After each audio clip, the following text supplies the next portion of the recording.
We're coming towards the end of the main gardening season here, so today I'm going to take you on a tour of the kitchen garden in late August.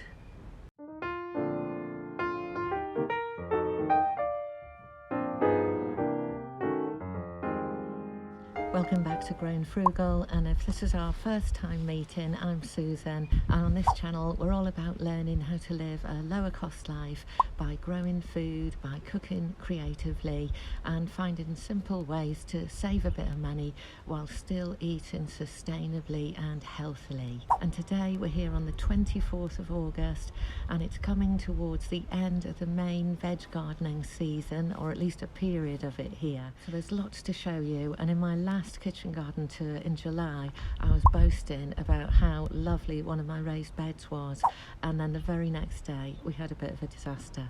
So I'll tell you about that as we go through. So let's do it. Let's walk around and show you what's still growing, what's harvesting, and a little bit about my plans for what's next in these raised beds. So let's start with the tomatoes in the grow houses. So in this first grow house we've got Chadwick Cherry and Jen's Tangerine. This is Jen's Tangerine, and it's still really healthy and fruiting, but a lovely tomato, this one. So I'm choosing this one as part of my seed saving experiment, and hopefully I'll be growing that one again next year. The Chadwick cherries have been good, not as good as last year, and I'd say they're now really coming towards the end of their life. They've still got fruit, they're quite small, and I'm getting some blossom end rot, and the plants are just not looking quite as healthy as that lovely Jen's Tangerine. And then the second grow house here, we've got the orange banana, and it looks like there are no fruits on there. Actually, this is a victim of my neglect, because the main stalk has actually bent over, and look, there are loads of fruit still going here, so hopefully those will ripen up. And then the Spanish big globe, we're still getting some fruit. It's not been prolific. We've got a few all the way down at the bottom of the plant on a long runner where the weight of the tomatoes has taken the vine down. So we've still got more to come there. And then this third one is another Jen's Tangerine, and look at this bunch all come at once. They're amazing. So hopefully they've still got time to ripen before the end of the season. Some of them are already well on the way. In fact, that's ready to be picked. Let's get that one off. There we go, and I'll finish that ripening indoors. And if you're not sure when to pick tomatoes and how to finish them off ripening indoors, do watch my Grow Tomato series. It's the part on harvesting where I go into that. So that's the grow house tomatoes, coming towards the end, but still a few more tomatoes to come yet. And then we've got here the dwarf mulberry bush. And last time I said that it was harvesting a lot and that I needed to pick it more frequently, and I didn't, and quite a few of them started fermenting on the plant. So if you've got some berries like this, do be more vigilant than me, because what happened was as they started fermenting we got a load of horrible flies coming around. So I have picked most of them now, and we've still got ripening there. They're gorgeous, but I need to take a bit more care of this plant next year. And then we've got the chili plants, and as you can see these are continuing to do really well, and I've had 2 big harvests off these already, and this one is ready to go. There are so many jalapenos on there, and same with this one, very much ready for another harvest. One of them's even got as far as going red. So I'll get these off the plant, and you never know, we might get a few more before the end of the season. And here's a new addition. This is a birthday present from my lovely neighbours, and it's an olive tree. Absolutely beautiful. These do really well in this windy coastal garden, so I'm hoping that that will stay. I'm not sure I can get the olives to the point of being edible, but it's a beautiful plant. So now let's go over to the squash bed, show you what's happening here. So we've got this very normal stage in late summer of having powdery mildew on a lot of the leaves here, but underneath the squash are healthy, and just letting those finish their growing and drying out, and they'll be ready to harvest. So not such a good crop of crown prince this year compared to last year, but the 2 I've got are beauties in here. There were 2 more, but they've rotted, and I'm not entirely sure why. But the other thing that's going on is we've still got these ushiki kuri growing away, and rather late in the season. I've got some more coming here, so hopefully this new one's got time to finish growing. And this one, I've also got another Crown Prince growing down here. Now I doubt that's going to have time to ripen, but you never know. It depends what the weather's like for the rest of the season. So that's the squash bed.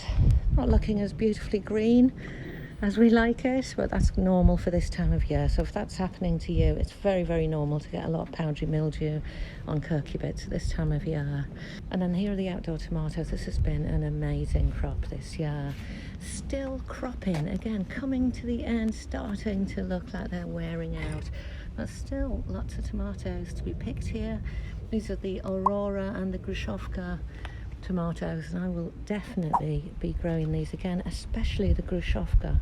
That turns out to be a wonderful sauce making tomato. It's not a paste tomato as such, but the flavour and the amount of flesh in them makes it perfect for making tomato sauces. So if you want to see how I've been preserving these tomatoes, do check out my video on preserving tomatoes without canning, and you'll see the tomato sauces I've been making with these there. So let's go down to the 3 main raised beds. Let's start with this bed, the bed with the squash and cucumbers. And here are the white serpent squash, these courgette-like squash that I love. And I think these were just starting to harvest last time we did a garden tour. And I've had masses of these white squash, which are great. And one of my favourite discoveries this year was making them into courgette fries in the air fryer with a bit of parmesan and a bit of panko. And they were amazing. And there's a video on that if you want to see how to do it.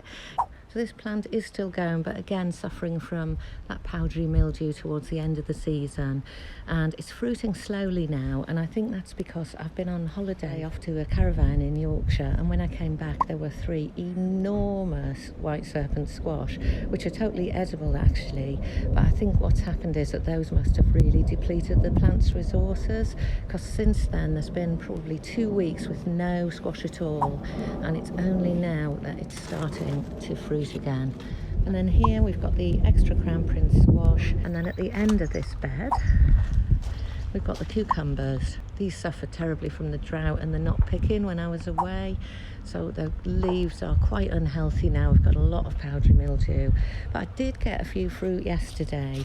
What I've not had is a kind of sudden rush of cucumbers that I could get into making into pickles, which is what I was hoping to do. So I think the point where loads of cucumbers came at once was again while I was away, because when I got back there were some enormous cucumbers, and these are meant to be small pickling cucumbers, and they were bigger than my hand, and again that really depletes the plant, so they've suffered a little bit, but hey ho, that's what happens, and it was worth it to have a little holiday after all the awfulness of this year. And now onto the apple tree. Look at this apple tree. It is doing fantastically well. These apples are enormous, and they're very, very pink, very blushed. These are the sunset apples. I feel like they're ready for picking, but I am resisting because I know that they won't be sweet if I pick them now. So we're just leaving these on the tree. Very, very happy with this Espalier apple tree. I have watered it quite a lot. We've got a little watering point here at the bottom, where I've sunk a old plastic pop bottle in there with a plant pot in case my lizards or frogs fall in, so they can get out again. And that's so the water will go deep down into the plant, and I've been giving that a good water every week, and it does seem to have worked, because when you plant something next to a wall like this for an espalier, it is dry. It's like I think they call it a rain shelter, but basically the rain doesn't really hit the soil because it's so close to a building. So if you're doing this, do make sure that you're very careful with your watering. But isn't it worth it? You can see we've got fruit on this from the very bottom all the way up to the second layer, and even the third layer has fruit. Okay, so let's get the nets off these beds so you can see what is underneath.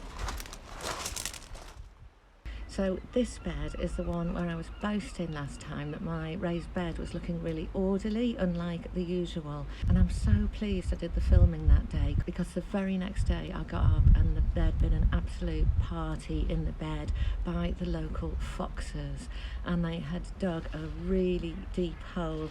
I wish I'd taken a video to show you, but I was so upset I just needed to sort it out. So they dug up all of the leaks and created this very, very deep hole. I can only imagine that because we live here on a pebble beach and all the soil is shingle, which is why I've got these tall raised beds, so I can only imagine that for the foxes it must have been like yeah, there's actually somewhere we can make a den. And so in they got to my raised bed, and they've done it to another one since, and dug themselves an enormous lair, and then got towards the bottom and realised that it came to an end, and off they went again. So that's why I've got the netting back on my raised beds, and that's why there's a bit of a mess of plant pots and bits of wood and all kinds everywhere on the raised beds at the moment, as I try to keep the foxes off and persuade them to go elsewhere. But all is not lost, because lots of the crops survived. So let's take you around and show you this bed. Let's start. Those lettuce that were just about ready to pick last time are now thriving, and we've had a good few picks off these. We've got the red Grenoble going here. We've got a cod's lettuce, which is winter density, and another red Grenoble here, because I've really enjoyed this year, partly because the leaves are so crunchy and big, so they're great for kind of wrapping burgers or falafel or anything like that, but also just because they're so resistant to everything. They just seem to survive whatever is thrown at them. And then this manicness, you can see that's actually providing a bit of shade for my lettuce, which is working quite well, is the golden ball turnips. So do you remember last time in July I just put these in as little seedlings, and these are a really quick growing turnip, and some of them are already ready to eat. See, there's another one that's big enough to eat, and another smaller one next to it. So I'll treat this like beetroot and twist off the ones that are ready and then leave the rest to carry on growing. So they're amazing. I haven't eaten any yet, so well, I'll tell you what they're like when I get them harvested. So let's lift off this out of the way. So here's the red Russian kale growing up really nicely. And then here is my healthiest purple sprouting broccoli. This is the one that has survived the cabbage rights the best so far. And then next to it I popped in some beetroot. So this has really grown from those tiny little plants that I put in last time. This is BOLTARDY beetroot, going really well. I'll leave those till they get a little bit bigger, I think. I think they've really enjoyed the rain we've just had. Oh, there's some more there. Let's see. Again, multi-sown, making the most of a little bit of space that I've got. We've still got some, I call them spring onions, buncheon onions, but they're getting up to a size now where they're like a small, full-size onion. So still just one row now of the spring onions, and then I've got another purple sprouting broccoli that's doing well there, and another red Russian kale that's doing well here.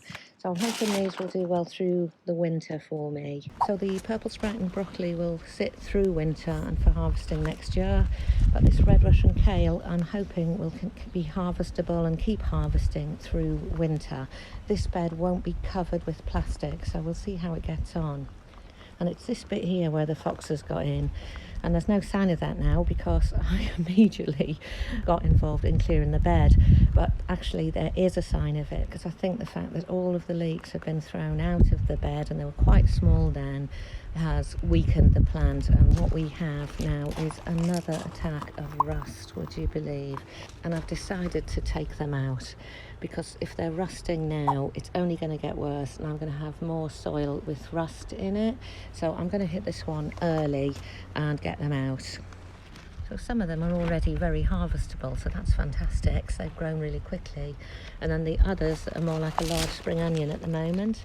I'll still get those out. I need to do a bit of weeding, and I will put them into some soups or dry them. I might actually use these and dry them with some other little veggies and make up some vegetable bouillon. If you'd like to see how to make your own veg stock powder, let me know in the comments, because I'm very happy to show you. It's a dehydrator method.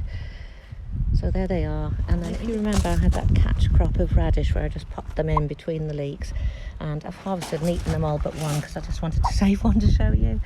So these have been lovely. They come up really quickly, just planted as tiny little plants, and a beautiful little radish. So no sign of the foxes now, apart from some leeks that are a bit weak and have fallen prey to rust, possibly from the other bed where I've had such a problem. So I think it's going to be an ongoing thing, as it is for so many gardeners, and we just have to manage it as best we can. Now the final bed, all the lettuce have been harvested now from the end, and I've got in this one some more of the red Russian kale that I've grown from seed, and I've popped in a little chard there. Now it's not looking too happy, so I may put a healthier plant in there. And then the beans are just ending now. So these dwarf French beans have been fantastic, and I've been able to freeze lots and lots of beans ready to last us into the coming months. And then here is where we've had foxes again. And the worst bit about this damage is that the foxes dug out all of my lovely homegrown compost and kicked it out onto the lawn. I've shoveled up what I could and even brushed some out, but I lost a lot of my layer of no-dig compost, which is really disappointing because it takes so long to make. This is why I've got a net on this bed now. I don't normally because of the beans, but this is the bed where I'm hoping to make a hinged cover like I did on the small raised bed last year. I'm not sure if I will have time because we're still suffering from family health problems here, but if I do have time, I will show you how I make this cover. So finally, let's take you over and show you what I've got in terms of seedlings. The lavender's been lovely, but it's all dying now. So the bees have gone, so I know it's time to prune. Oh, I should show you these. These are the climbing beans, the Cherokee Trail of Tears, and they've had a really hard time with the wind and the drought and everything, and lots of snail damage too. So what I decided to do was to just leave them growing on and to let the beans that are left just dry up and see if I can get some drying beans out of these. There's not that many, but it'd be interesting to see what they taste like because I haven't dried them before. And then finally here in the cold frame is a lot of reserves really.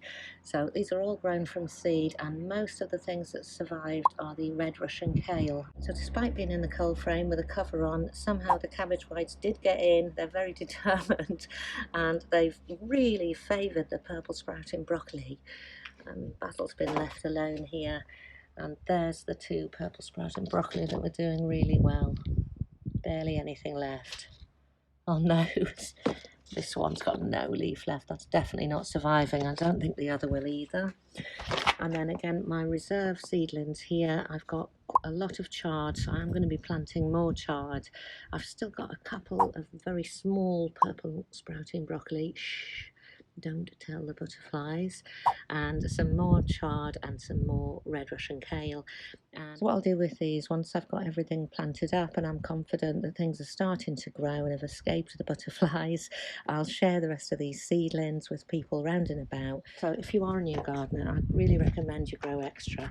It may seem strange at this point, but that people are always happy to have little plants to try. Doesn't matter if they don't work, they haven't spent loads of money on them. So it's a good way to encourage other people to get gardening. So that's my kitchen garden tour for August. I hope you enjoyed it. Coming up soon, I'm going to take you on a tour of what I've got in the freezer from this year's harvest and show you what else I've got preserving. And I've also got coming up in the tomato series, how to sow seeds. So subscribe if you're interested in those, and let me know any ideas for videos that you'd like to see soon down in the comments below. And I'll see you next time.